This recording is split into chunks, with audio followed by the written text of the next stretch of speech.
पूरी chain of narrator है। ये येलो का मतलब क्या है? कि किसी बुक में ये हदीस नरेट हो गई। येलो का मतलब है फाइनली किसी बुक में ये हदीस आ गई। इमाम बुखारी का नाम इस्माइल है, ठीक है। इस्माइल ने अपनी बुक में यह हदीस नरेट कर दी। इस्माइल ने यह हदीस ली है मालिक बिन अनस, मुअत्ता इमाम मालिक से। मालिक बिन अनस का क्या है? मालिक बिन अनस खुद इमाम मालिक है, इनकी एक किताब है मुअत्ता इमाम मालिक। उनसे बुखारी रहमतुल्लाह अलैह ने, इमाम बुखारी ने यह हदीस मुअत्ता इमाम मालिक से ली है। जो येलो है ना, ये सब क्या है? बुक्स है। भाई अभी अभी जरा बात सुनो बच्चों, बॉयज, अभी बातें नहीं यार। मौत ये इमाम बुखारी, ये जो येलो सब हुआ है ना, ये सब का सब क्या है? ये बुक्स है। फाइनली जब बुक हदीस में बुक नरेट हो, अपना हदीस बुक में नरेट हो गई, ठीक है जी। इमाम बुखारी ने अपनी बुक में ये बात नरेट की है। इमाम बुखारी ने ये बात कहां से ली है? मुअत्ता इमाम मालिक एक बहुत मशहूर किताब है। इसके बारे में मशहूर ये है कि अगर सिहाह सत्ता में या 6 ऑथेंटिक बुक्स के अंदर अगर 7वीं की गुंजाइश होती तो मुअत्ता इमाम मालिक होती। लेकिन चूंकि वो पिछली सेंचुरी की बुक है और इमाम मालिक दुनिया से फौत हो गए थे जब हदीस साइंसेस डेवलप किए गए, इस वजह से इस किताब को 7वीं किताब नहीं कहा जाता। सही जी। मुअत्ता इमाम मालिक से इन्होंने यह हदीस ली है।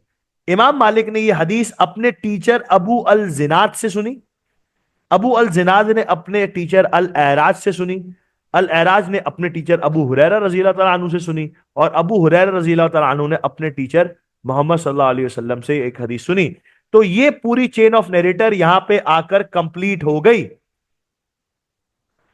इमाम बुखारी ने फाइनली एक हदीस जो अपनी किताब में बुखारी में नरेट की है, वो हुजूर सल्लल्लाहु अलैहि वसल्लम ने अबू हुरैरा को बताई थी। अबू हुरैरा ने अल आराज को बताई थी। अल आराज ने अबू उल जिनाद को बताई थी। अबू उल जिनाद से इमाम मालिक ने अपनी किताब में यह हदीस नरेट की। इमाम मालिक से इस हदीस को लिया इस्माइल यानी इमाम बुखारी ने खुद ने, और उसको अपनी किताब बुखारी में नरेट कर दिया। यह है एक कंप्लीट चेन ऑफ नरेटर्स या फिर सनद ऑफ अ हदीस। यह भी मुमकिन है कि ये सारी की सारी, जितनी भी ये सारे के सारे येलोज एक ही हदीस के हो। बात समझ में आ रही है? सर ये सारे के सारे येलोज यानी एक ही हदीस हुजूर सल्लल्लाहु अलैहि वसल्लम की इतनी ज्यादा नरेट हो रही है, इतनी एक ही किताब में इमाम बुखारी ने यहां भी नरेट की है, यहां भी नरेट की है, मुस्लिम ने 2 मरतबा नरेट कर दी, मुस्लिम ने 3 मरतबा नरेट कर दी। हाँ बिल्कुल, ऐसा भी हो सकता है। एक हदीस के मल्टीपल नरेटर्स भी तो हो सकते हैं। हुजूर सल्लल्लाहु अलैहि वसल्लम ने, मुझे एक बात बताओ, जो हज्जतुल विदा के मौके पे खुतबे में जो हदीसें बताई हैं, उसके कितने नरेटर होंगे? हजारों में नरेटर होंगे उसके। हुजूर सल्लल्लाहु अलैहि वसल्लम ने कोई कोई हदीस इंडिविजुअली अबू हुरैरा के कान में बता दी रज़ी अल्लाह अन्हु, या अकेले में बता दी उनको कोई हदीस, तो उसका एक ही नरेटर होगा। यानी इस हदीस को देख के, इस स्ट्रक्चर को देख के हमें समझ में आ रहा है कि एक इस हदीस के मल्टीपल नरेटर्स होंगे, बहुत ज्यादा नरेटर हैं। इमाम बुखारी ने अपनी किताब में 2 मरतबा ये हदीस नरेट की अलग अलग नरेटर से लेके। इमाम मुस्लिम ने 3 मरतबा नरेट की अलग अलग नरेटर से लेके। इब्ने माजा में ये किताब जो है ये हदीस आ रही है। अहमद बिन हंबल, मुस्नद अहमद बिन हंबल में 2 मरतबा ये हदीस नरेट हो रही है। इसका मतलब है कि इस हदीस को हुजूर सल्लल्लाहु अलैहि वसल्लम ने यकीनन पब्लिकली बताया होगा, ज्यादा लोगों के सामने बताया होगा हुजूर सल्लल्लाहु अलैहि वसल्लम ने। यही वजह है कि इस हदीस के इतने सारे नरेटर्स हैं। अच्छा, अब सनद का ना कोई क्राइटेरिया होता है कि सनद किसकी लेनी है और किसकी सनद नहीं लेनी। यानी सनद लेनी से मुराद क्या है? देखो, सनद का मतलब आसान भाषा में समझो, इजाजत। सनद का मतलब होता है उर्दू में सर्टिफिकेट। उर्दू में सनद का मतलब क्या है? सर्टिफिकेट। देखो, जब हम कोई अपना कोई कारोबार शुरू करते हैं ना, जब हम अपना कोई कारोबार शुरू करते हैं, कोई मैन्युफैक्चरिंग शुरू करते हैं किसी प्रोडक्ट की, तो हमें गवर्नमेंट से इजाजत लेनी पड़ती है। अक्सर तुमने मैन्युफैक्चरिंग कोई चीज ऑर्डर की, उसके पीछे लिखा होता है ISO 9001 2000 सर्टिफाइड। क्या मतलब होता है? कि गवर्नमेंट ने इसकी क्वालिटी को चेक किया और अप्रूव किया, सर्टिफाई किया कि ये प्रोडक्ट की क्वालिटी बिल्कुल सही है, इसको बेचा और खरीदा जा सकता है। सर्टिफाई करना मतलब इजाजत देना। तो यहां पे सनद से मुराद है इजाजत देना, सनद से मुराद सर्टिफिकेशन है। यानी एक टीचर ने अपने स्टूडेंट को सर्टिफाई किया है, इजाजत दी है कि अब वो ये हदीस अपने नाम से आगे लोगों को बता सकता है। सर्टिफिकेशन दी है। बात समझ में आ रही है बच्चों? सर्टिफिकेशन, सनद का मतलब क्या है? सर्टिफिकेशन। एक टीचर अपने स्टूडेंट्स को इजाजत दे रहा है कि वो अपने लोगों को आगे जाके ये हदीस अपने नाम से बयान कर सकता है। अगर एक टीचर ने अपने स्टूडेंट को सर्टिफाई नहीं किया तो वो स्टूडेंट अपने नाम से नहीं बता सकता वो हदीस। अपने टीचर के नाम से तो बता सकता है, अपने नाम से नहीं बता सकता। अपने आप को वो नरेटर्स की लिस्ट में ऐड नहीं कर सकता जब तक कि उसका टीचर उसको इजाजत ना दे, जब तक कि उसका टीचर सर्टिफाई ना करे कि हाँ मैंने ये चेक किया है, ये बच्चा क्वालिटी में बिल्कुल ओके है, ये हदीस के अंदर कोई टेढ़ी मेढ़ी हरकत नहीं करेगा, अब मैं इसको इजाजत देता हूं कि ये अपने नाम से हदीस आगे बता दे। तो सनद का कुछ क्राइटेरिया है कि किसकी हदीस को लेना है और किसकी हदीस को नहीं लेना। इस क्राइटेरिया को हम सबसे पहले आज जो है हम इसको डिटेल से पढ़ेंगे और होपफुली ये आज का हमारा लास्ट टॉपिक होगा। जरा इसको गौर से सुन लो। सबसे पहली चीज जो सनद के अंदर चेक की जाती है वो क्या? We should check the birth and death dates of the narrator to see if they could have met each other or not. एक बात इंपॉर्टेंट मैं तुम्हें बताना चाहता हूं यहां पे, सनद के लिए जरूरी है कि टीचर और स्टूडेंट फिजिकली आमने सामने बैठे हो। जैसे तुम मेरे सामने बैठे हो, तुम लोग मेरे सामने बैठे हो, सही है। अब इस मीटिंग में अगर मैंने तुम्हें कोई हदीस बताई तो तुम आगे नरेट कर सकते हो मेरी इजाजत से। तुम सनद के लिए जरूरी है कि स्टूडेंट्स और टीचर आमने सामने बैठे हों और क्लास के एनवायरनमेंट में या अलग से भी स्टूडेंट को हदीस सिखाई हो टीचर ने। व्हाट्सएप कॉल पे, वॉइस नोट पे, खत में हदीस की ऑथेंटिकेशन नहीं ली जाएगी, कंसीडर नहीं की जाएगी, ये बात जहन में रख लो। ईमेल पे कंसीडर नहीं किया जाएगा, स्काइप पे कंसीडर नहीं किया जाएगा। आमने सामने क्लास के एनवायरनमेंट में बैठे हो और हदीस को आगे नरेट किया हो। बेटा डिस्टर्बेंस हो रही है, या तो आगे आ जाओ या फिर थोड़ी देर के लिए हमें अकेला छोड़ दो, मसला हो रहा है हमें, सही है ना? हम सबको अकेला छोड़ दो आप, समझ रहे हो? अच्छा, सबसे पहली चीज क्या है? We should check the birth and death dates of the narrator if they see to see if they could meet other or not, meet each other or not. मिसाल के तौर पे फारूक भाई एक नरेटर है। फारूक भाई कहते हैं मैंने ये हदीस मुश्ताक भाई से सुनी है। मेरे टीचर कौन है? मुश्ताक भाई है। मैंने हदीस मुश्ताक भाई से सुनी। फारूक भाई ये बता रहे हैं। फारूक भाई पैदा हुए 1990 में, मुश्ताक भाई का इंतकाल 1985 में हो गया। तो क्या फारूक भाई की नरेशन ली जाएगी? क्यों? फिजिकली मुलाकात पॉसिबल ही नहीं है। अगर उनकी आपस में मुलाकात हुई होती तो हदीस की नरेशन ली जाती। अगर उनकी मुलाकात नहीं हुई तो हदीस की नरेशन भी नहीं ली जाएगी। यहां पे आते हैं दोबारा ऊपर इस फिगर पे। मालिक बिन अनस यानी इमाम मालिक से हदीस ली है इस्माइल यानी इमाम बुखारी ने। सर क्या इमाम इमाम मालिक फौत हो चुके थे? नहीं, फौत नहीं हुए होंगे। इमाम मालिक से फिजिकली परमिशन ली होगी इमाम बुखारी ने कि मैं आपकी किताब से ये हदीस आगे अपनी किताब में नरेट कर सकता हूं। इमाम मालिक ने इमाम बुखारी को फिजिकली परमिशन दी होगी इस केस में, ये वाले केस में, स्टार वाले केस में, कि हां मैं तुम्हें अलाउ करता हूं कि मेरी किताब से हदीस तुम अपनी किताब में नरेट कर दो। Second point, it is important to know their birth places, death places and travel history to determine there if their meeting was possible or not. यानी मिसाल के तौर पे फारूक भाई कह रहे हैं मैंने ये हदीस मुश्ताक भाई से सुनी। मैंने फारूक भाई क्या कहते हैं, मैंने ये हदीस मुश्ताक भाई से बगदाद में जाके सुनी। फारूक भाई का पासपोर्ट नहीं बना हुआ, फारूक भाई कभी लांडी 6 नंबर से आगे गए ही नहीं। तो फिर क्या हम फारूक भाई की हदीस को लेंगे? नहीं लेंगे। क्यों नहीं लेंगे? क्योंकि फारूक भाई की ट्रैवल हिस्ट्री इस बात को रिफ्लेक्ट नहीं करती कि वो कभी बगदाद गए होंगे। फारूक भाई को हैदराबाद तक का नहीं पता, वो बता रहे हैं मैं बगदाद गया हूं। आगे चलते हैं। We should examine the list of their teachers and students. ये बहुत इंपॉर्टेंट पॉइंट है, यहां पे हम एक एक्सरसाइज परफॉर्म करेंगे। कहने का मकसद क्या है? वी शुड एग्जाम, यहां पे हमें हदीस की फील्ड में उनका मकाम जानना है। हम यहां पे एक्सरसाइज करेंगे। मैं चाहता हूं सबके सब एक चीज इमेजिन करो, सबके सब एक चीज इमेजिन करो। मुझे एक हदीस बताई, मैं बता रहा हूं, मुझे मुश्ताक भाई ने एक हदीस बताई। अब दिमाग में कोई भी शख्स सोच लो मुश्ताक भाई होंगे, कोई भी इमेजिन कर लो, कोई भी शख्स मुश्ताक भाई, साथ साथ इमेजिन करते रहेंगे। मुश्ताक भाई ने हदीस बताई। अब क्या आ रहा है? हो सकता है सर मुश्ताक भाई सर के साथ क्रिकेट खेलते हो सकता है सर के पड़ोसी हो सकता है नीचे दूध की दुकान पे बैठते हो। मुश्ताक भाई से कोई बात सुनी सर। अब मैं आपको बता रहा हूं, मौलाना मुश्ताक साहब से हदीस सुनी। परसेप्शन थोड़ा सा चेंज हो गया ना, थोड़ी थोड़ी इज्जत आ गई मुश्ताक भाई के दिल में कि यार कुछ मौलाना मुश्ताक भाई कोई होंगे, कोई मौलाना मुश्ताक साहब। अब मैं आपको बता रहा हूँ, मैंने ना मुफ्ती मुश्ताक साहब से एक हदीस सुनी है।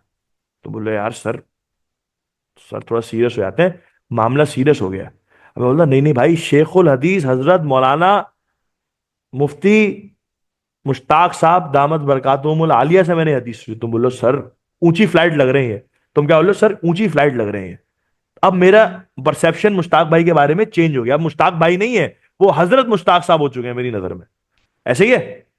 अब आते हैं, मैं बताता हूं, जो मुफ्ती मौलाना मुश्ताक साहब है ना, जिनके बारे में मैंने ये सारी बातें बताई, ये मुफ्ती तकी उस्मानी साहब के टीचर हैं। तुम बोलोगे ओ साहब भाई बहुत ऊंची फ्लाइट है भाई, ये तो मुफ्ती तकी उस्मानी साहब के टीचर, बहुत ऊंची फ्लाइट है भाई, बहुत ऊपर से आ रहा है भाई ये। अच्छा भैया एक और साहब, एक और बात। अब फाइनली मुश्ताक भाई की जो टीचर है, ये मुफ्ती मौलाना मुश्ताक साहब जिनके स्टूडेंट मुफ्ती तकी उस्मानी साहब है ना, ये खुद पता है किसके स्टूडेंट है? ये मौलाना हजरत फलाना दामद बरकातुहुमुल आलिया के स्टूडेंट। तो बोलो भाई बस बस बस, और अब मुझे कुछ बात जानने की जरूरत नहीं है। मुश्ताक भाई जिंदाबाद, आप जीतो या हारो हमें आपसे प्यार है। ये बात डेवलप हो गई। समझ में आ रही है? तो इससे हमें समझ में क्या आया? हदीस की फील्ड में एक साहब का किरदार क्या है, हदीस की फील्ड में उसकी पोजीशन क्या है, ये हदीस की ऑथेंटिकेशन के अंदर हमें हेल्प करता है। अगर एक भाई मुश्ताक भाई ने मुझे हदीस बताई, तो मैं उसकी बात पे शायद इतना यकीन न करूं जो मैं हजरत अल्लामा मौलाना मुफ्ती दामद बरकातुहुमुल आलिया मुश्ताक साहब से हदीस सुनकर यकीन करूंगा। क्यों? क्योंकि उसका फोर्टे वो है, उसका काम ही वो, उसका ब्रेड एंड बटर ही हदीसों के बारे में रिसर्च करना है, कुरान के बारे में रिसर्च करना है, दीन के बारे में रिसर्च करना है। उसने अपने आप को डेडिकेट किया हुआ है, तो मैं उसकी बात पे यकीन कर लूंगा। बात समझ में आ रही है? आगे चलते हैं। ये तो हो गए हदीस के नरेटर्स के बारे में, उनके टीचर और उनके दरमियान जो या हदीस की फील्ड में उनका पोजीशन है, उससे रिलेटेड कुछ बातें। अब आते हैं कुछ इंडिविजुअल लेवल की, इंडिविजुअल कैपेसिटी में जो कैरेक्टरिस्टिक्स हैं नरेटर के, वो कैसे होने चाहिए। The narrator should be a firm believer.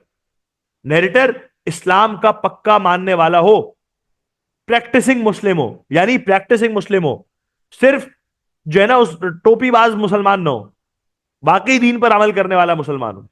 ठीक है जी। He should be known for it his truthfulness and trustworthiness. लोगों में उसका परसेप्शन ये हो कि ये सच्चा और अमानतदार मुसलमान है, ये सच्चा और अमानतदार मुसलमान है वाकई। लोग इसके पास अपनी अमानत रखवा सकते हैं, लोग इस पे ट्रस्ट कर सकते हैं। लोगों में इसका परसेप्शन सॉलिड है। माल खा के भागा हुआ नहीं है लोगों का मार्केट से। Narrator must accurately quote the words of his teacher without altering them। अच्छा एक और बात, जो फर्म बिलीवर वाली बात है ना, प्रैक्टिसिंग मुस्लिम वाली बात है, एक कैरेक्टर का नाम सुना होगा तुमने, मुफ्ती कबीर साहब। मुफ्ती कबीर साहब कौन है? हरीम शाह के साथ टिकटॉक विकटॉक में भी आ गए, और ये दो चार आइटम में, जो शपाटर मौलवी साहब है वो, ठीक है, शपाटर मौलवी साहब है, ठीक है। अब मुफ्ती कबीर साहब नाम के तो मुफ्ती हैं। अगर आपको एक हदीस वो बता रहे हैं और एक हदीस आपको मुफ्ती तकी उस्मानी साहब बता रहे हैं उसके अगेंस्ट, आप किसी की बात पे यकीन करोगे? क्यों? क्योंकि मुझे पता है मुफ्ती कबीर साहब प्रैक्टिसिंग मुस्लिम नहीं है, शपाटर बॉय हैं वो हो सकता है 1 to 5 पे विली विली मारते हो अकेला शारे फैसल पे रात को, कुछ भी कर सकते हैं वो। सही जी। खवातीन को बाजार में जाते हुए यूं देखते हुए जाते होंगे, कुछ भी करते होंगे वो, सही है। तो ये कर सकते हैं मुफ्ती कबीर साहब, वो हाँ वो वाकई भी, वो वाकई भी कर सकते हैं। उन्होंने कहा है कि भाई शराब जो है ना, जब पानी के साथ मिलाकर कंज्यूम की जाए तो वो अपनी ओरिजिनल प्रॉपर्टीज लूज कर दे। उन्होंने केमिस्ट्री का जो कंपाउंड और एलिमेंट वाला फॉर्मूला था वो यहाँ फिट करके चिपका दिया उन्होंने। उन्होंने शराब पानी में मिला के पी सकते हैं क्योंकि अपनी प्रॉपर्टीज वो लूज कर देती है। तो वो शबाटर मौलवी हैं, तो वो बता सकते हैं, तो उनकी बात पे, या फिर अल्लाह माफ करे दुनिया से फौत हो गए मौलाना, मौलाना तो नहीं कहूंगा, डॉक्टर आमिर लियाकत मरहूम साहब, आपको और आपको कोई हदीस बता रहे हैं, ऑल दो वो डॉक्टर है, ऑल दो हमें पता है कि यार ये इसका बैकग्राउंड है, लेकिन आपको वो हदीस बता रहे हैं, तो आप क्या डाउट में रहोगे यार, पता नहीं डॉक्टर साहब जो है वो इस वक्त कौन से मूड में है, पता नहीं है भाई। डॉक्टर साहब से मुलाकात किसी की तुम सबकी तो नहीं होगी, लेकिन डॉक्टर साहब का मूड बड़ा स्विंग करता था, कुछ नहीं पता, कभी गुस्से में है, कभी क्या हैं, कभी क्या बोल रहे हैं, तो किसी भी हालत में हो सकते हैं। हदीस, he should understand the intended meaning behind and emotion behind the हदीस एंड कन्वे देम एक्यूरेटली। यानी हदीस के पीछे जो इमोशन है हुजूर सल्लल्लाहु अलैहि वसल्लम का, वो नरेटर ने एग्जैक्टली वही इमोशन भी आगे बयान किया हो। देखो, फॉर एग्जाम्पल हुजूर सल्लल्लाहु अलैहि वसल्लम ने किसी चीज को सामने होते हुए देखा और उसको कंडेम किया गुस्से से कि नहीं करो। हमने क्या किया, उसको लाइट कर दिया, यार पब्लिक नाराज ना हो जाए, नहीं कर ले तो ठीक है, नहीं तो कोई बात नहीं। हम ऐसे नहीं कर सकते। इमोशन हमने हमने क्या किया, हदीस के अंदर ऑल्टरेशन कर दी। हदीस के इमोशन को चेंज करना is just like altering the words of हदीस। हुजूर सल्लल्लाहु अलैहि वसल्लम ने एक चीज को गुस्से से कहा था, हमने उसको कर दिया देख ले, कोई बात नहीं, जैसे आपको अच्छा लगे। तो क्या बात हो गई, पब्लिक क्या परसीव करेगी कि हाँ यार किया जा सकता है, शायद मौलवी साहब कह रहे हैं। अक्सर लोग क्या करते हैं, अक्सर मौलवी साहब क्यों बदनाम हो गए, इसी वजह से कि मौलवी साहब लोगों ने चंदे और लोगों से पैसा इतना पकड़ रखा है कि वो सही मसले नहीं बयान कर सकते, सही मसले नहीं बयान कर सकते। पैसा इतना पकड़ रखा है लोगों से, सख्त बात नहीं कर सकते, वो लोगों को बुरी लग जाएगी, पैसा बंद हो जाएगा, मेरी इमामत चली जाएगी, इस वजह से सख्त बात नहीं कर सकते। अक्सर उलमा इस बात पे फंसे हुए। या फिर सख्त बात मुझे किसी के खिलाफ कहलवानी है, मैं उलमा को कह दूं यार कह दो यार जरा आज लपेट दो मौलवी साहब, आज लपेट दो।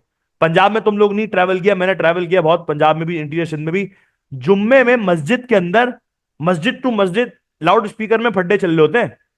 बरेलवी देवबंदियों को सुना रहे, देवबंदी बरेलवियों को सुना रहे, मस्जिद के लाउड स्पीकर पे कंपटीशन चल रहा है। इमाम साहब वहीं से मलून दा पुत्र आएगा, वो सामने जो बता रहे हैं काफिर दा पुत्र आएगा, सही जी, सामने ही सामने लाउड स्पीकर पे फड्डे चल रहे हैं। इंटीरियर सिंध में एग्जैक्टली यही हो रहा होता है। तो क्या हुआ, पैसे के चक्कर में हमने दीन का जो असल काम था उसको भूल गया और हमने हदीसों को ऑल्टर कर दिया अपने हिसाब से। एग्जैक्टली इसी वजह, यही काम कब हो रहा था, उमैय्यद और अब्बासीद के पीरियड में। यही वजह थी कि ऑथेंटिकेशन की जरूरत पेश आई थी हदीसों की। ये बात समझ में आ रही है? अच्छा जी, आगे चलते हैं। The narrator must possess a sharp memory, यानी नरेटर को हदीस के एक्चुअल अल्फाज भी याद हो। नरेटर जो सनद ऑफ द हदीस है, इसको हदीस के एक्चुअल अल्फाज भी याद हो और अपने से लेकर हुजूर सल्लल्लाहु अलैहि वसल्लम तक की पूरी चेन ऑफ नरेटर भी याद हो। अगर उसको हदीस के अल्फाज में डाउट है तो वैसे ही बात खत्म हो गई, फिर हदीस तो लेनी नहीं उससे। अगर उसको हुजूर सल्लल्लाहु अलैहि वसल्लम से लेकर अपने से लेकर हुजूर सल्लल्लाहु अलैहि वसल्लम की जो पूरी चेन ऑफ नरेटर है ये भी याद नहीं है, तो हदीस की कैटेगरी तब्दील हो जाएगी, फिर वो हदीस ऑथेंटिक हदीस से लेसर ऑथेंटिक हदीस हदीस के अंदर कन्वर्ट हो जाएगी। ये बात भी ध्यान में रखो। अगर किसी शख्स को अपने से लेकर हुजूर सल्लल्लाहु अलैहि वसल्लम तक की पूरी चेन ऑफ नरेटर्स याद नहीं है तो उस हदीस की कैटेगरी तब्दील हो जाती है, फिर वो ऑथेंटिक से लेसर ऑथेंटिक कैटेगरीज में शिफ्ट कर जाती है।